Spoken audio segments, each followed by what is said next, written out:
বোনের বিয়ের গেট ধরার টাকা দিয়ে পিকনিক হবে কালকে আমাদের বাড়িতে, তার প্রিপারেশন চলছে।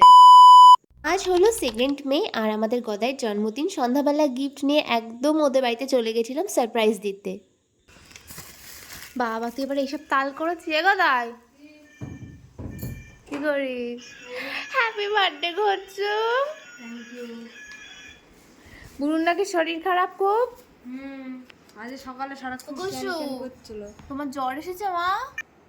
মাম্মা তোমার শরীরটা খারাপ। আমাদের কুসুর শরীর খুব খারাপ। আসলে আমাদের বাড়ির সবার খারাপ শরীর, তার মধ্যে ওরও শরীর খারাপ।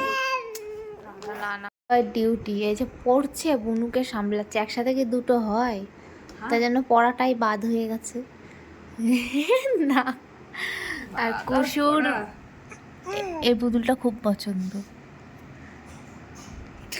কুসুর শরীর খুব খারাপ ছিল, সেই জন্য শুধু কেক কাট হয়েছে। ততক্ষণ পর্যন্ত আমি ছিলাম না, দিদিবাড়ি বাড়িতেই চলে এসেছিলাম, কারণ অনেকটাই রাত হয়ে গেছিলো। আর বাড়ি এসে আমাদের আর এক মেয়ের সাথে আমি একটু খেলা করছিলাম।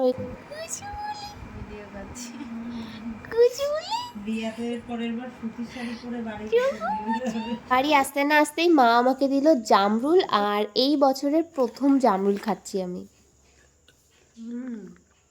ভালো। এটা হচ্ছে 9th মের ভিডিও। এত বড় একটা ব্যাগ নিয়ে বাজারে চলে এসেছি। সবার প্রথমে গেছিলাম মুদিখানার দোকানে।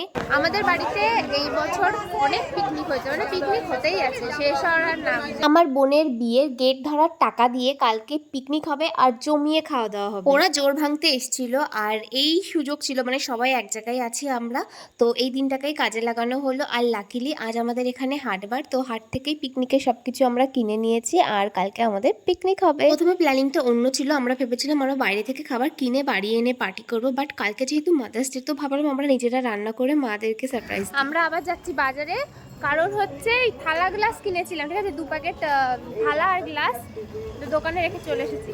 ওই দোকান থেকে আমরা হাটে গেছি, হাট করেছি, আবার ওই দোকানে গেছি চিপস কিনতে, তাও আমরা থালা গ্লাস কিনি, বাড়ি চলে গেছি। আবার তো মনে পড়লো আমার হঠাৎ করে, যাচ্ছি। যেমন ভাবা তেমন কাজে লেগে পড়েছি। বাড়িতে এসেই সব কিছু মশলা করার জন্য কাটাকাটি শুরু করে দিয়েছি।